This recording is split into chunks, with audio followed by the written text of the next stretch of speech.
Hello and welcome to Campus to Community, the Columbia Basin College news magazine, to keep you informed of what's happening at CBC and how we might better serve you. Are you out of a job? Out of unemployment benefits? Out of luck?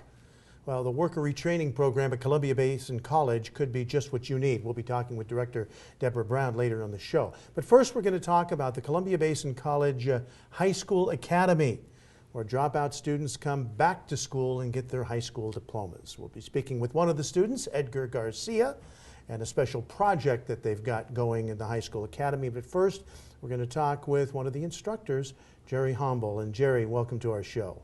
Well, thank you, Frank. It's a pleasure to be here. Well, before we get started, tell us a little bit, for those who aren't aware, what is the High School Academy and what does it do? Well, High School Academy was a brainchild of a couple of college administrators and local school administrators and people out in the community to catch students who had fallen through the cracks, who had dropped out of school, giving them opportunity to get back and get their diploma, not the GED. And so we offer these students this opportunity, and we put them on a fast track, and hopefully we get them through, and then they transition right into CBC when they're done. So where do they come from? Are they all local, the local school districts areas? They're all the local school districts. We have Kennewick, Richland, Pasco, and Columbia Burbank, who are all involved. Now, what kind of environment does the High School Academy provide for these students? We're small. We provide these students with a little bit more one-on-one attention and identify the personal needs, really get to know the kids, meet what's necessary for them to get done. We're available to them all day, a good portion of the day, and they have ready access to us. Mm-hmm. Now, you've got a project going, which you had last year, called the Moon Buggy Project. What's that all about? Well, 20 years ago, NASA, in an attempt to get students interested in the STEM education program, came up with the idea that they would have what they call the Great Moon Buggy Race.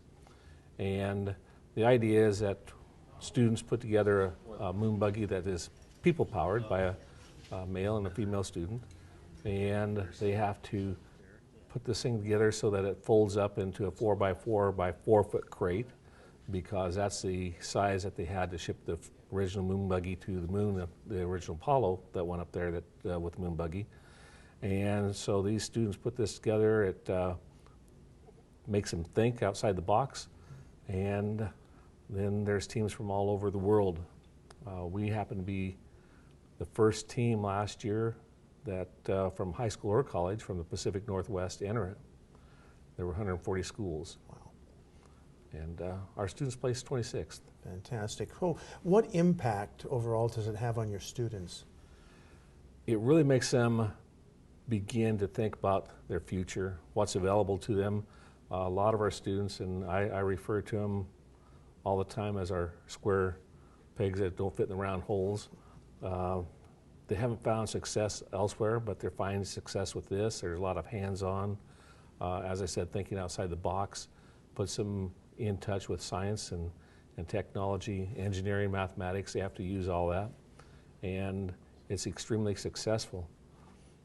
Last year when we were at Huntsville, where the race is, the first 2 hours we were there, our students were approached by engineer professors from 6 different universities to tell them what's available for them there, because there were certain aspects about our moon buggy that just really they thought were just outstanding. Fantastic. We wish you luck again this year, and great job with the students at the High School Academy. Thank you very much. And we'll be right back to talk to one of those students after this.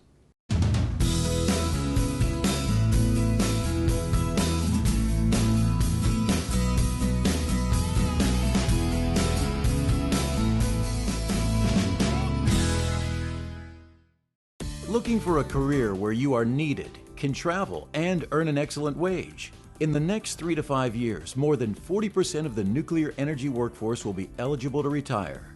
Columbia Basin College's Nuclear Technology program provides training to become radiation protection technicians, plant operators, and instrument and control technicians. Here's your chance to become part of the nuclear workforce. Train today to power up your career.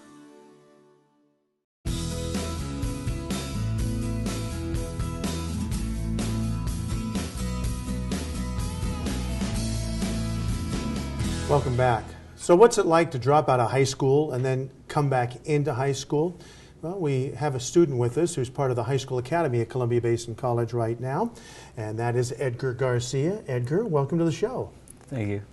Tell us a little bit your story about how you ended up going to the High School Academy. Well, like the rest of the students in High School Academy, I dropped out of high school because I had to get a job and pay bills and whatnot. I was then working in the fields and at a grocery store for about a year or so. Then I realized that education was way more important than I thought. So I decided to go back to school, and High School Academy was the program that was out there. So I decided to give it a try. Fantastic. So where do you hope the High School Academy, getting your high school diploma, will lead you? My high school academy would lead me to getting my high school diploma, and my high school diploma would lead me to going to CBC for 2 years to obtain my AA, then transfer to a 4-year university, hopefully WSU Pullman or any other university that would take me, and get my master's degree on mechanical engineering. Wow, that's quite a goal. Yeah. Good luck with that. Now, this moon buggy thing, where does that come from? And you're in your second year, so you were on the project last year. What's that all about? Well, it's about it's a mechanical engineering program. You get to work on a specific boogie. We're all assigned to one individual part of the boogie. It's a huge part of teamwork.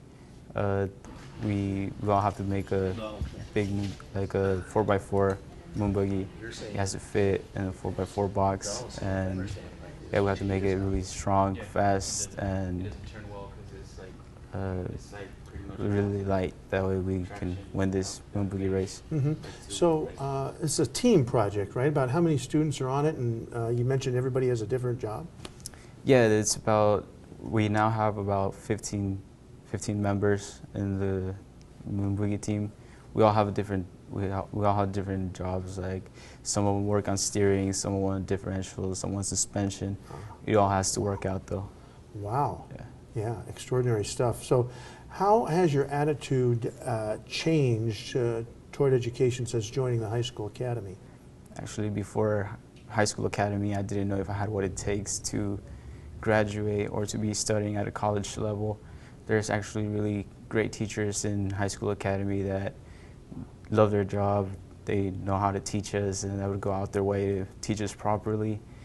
I now have full confidence in myself, and I can get anywhere in education. I am dedicated to this, and I'm really looking forward for college. Well, we know you've got what it takes. You've shown that already, and we wish you the best of luck, and we're quite proud of you at Columbia Basin College. Thank you, Edgar. Thank you. Well, for those of you that are looking for work right now, we might have an answer for you for our worker retraining program coming up right after this.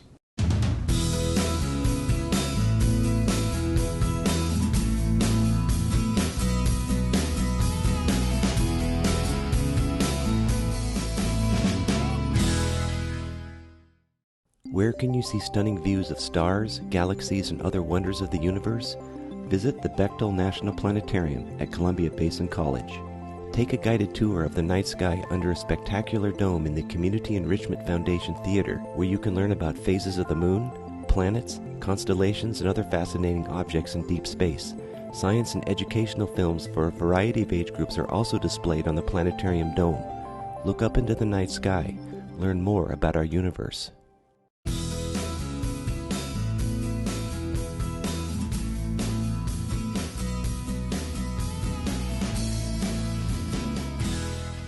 And welcome back. Well, the recession seems to be receding for the most part, but not for some people, as some people still having trouble finding work. And with us now is the director of the Columbia Basin College Worker Retraining Program, Deborah Brown. Deb, thanks for joining us. Thanks for having me here.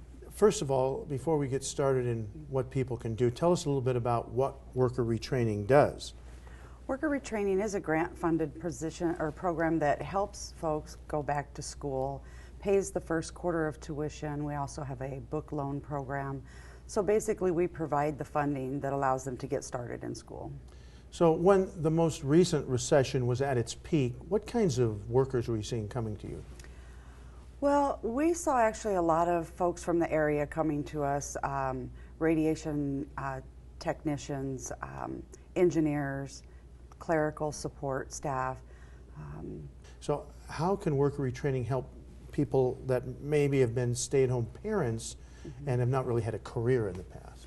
Well, that portion of our eligibility is for people that have been supported by a family member and is no longer supported by that member. So it can be somebody that has separated, divorced. It can also be that one of the supporting members is now on unemployment, and so they're not providing the support for the family, and the other member hasn't worked outside the home. So we can help those folks as well to start in the program and provide the funding while they're working out their financial aid package. Okay, so now what are the qualifications and what are the benefits for going into the worker retraining program? Well, there are many benefits, least of which is the funding, which is a great benefit. So we do pay the first quarter of tuition, and we have a book loan program that pretty much almost every quarter can help the students, and so that saves them a great deal of money not having to buy the books. People that qualify are people that are on Washington State unemployment, people that have exhausted unemployment within the last 2 years. Then we have the displaced homemaker who, again, like I said, has not worked outside the home and is now in need of retraining or training so that they can become employed and support their family. Morning classes would work for me. We also have an expanded So there are still eligibility some to our openings program, and that's for in, people that are working the and 8 o'clock potentially their job is in jeopardy because they need to gain some more skills. So we can help those folks as well. So how would potential worker training students find out more information about the program? They can call our office, but we have a really nice funding tool on the website. So if you go to CBC's main website and type in worker retraining, there's a link you can follow called Do I Qualify? It asks a series of questions and it will tell you, based on all of our eligibilities, whether we can provide services. Okay, so anybody in our local area is eligible to apply? Absolutely. They can go through in the funding tool and it will direct them if they qualify for our program. So if they do qualify, we do academic advising, we do registration, we make academic plans that lay out what they'll need for the whole time that they're at CBC. If they're on unemployment, we help them with training benefits and commissioner-approved training applications. We help them navigate the employment security system of going to school and collecting unemployment. Very good. Thank you so much for being with us. We hope you have lots more people to help. Thanks for having me here. And thank you for being with us as well. And to find out more information on these programs or anything else, you can check out our website at columbiabasin.edu or call us at 547-0511.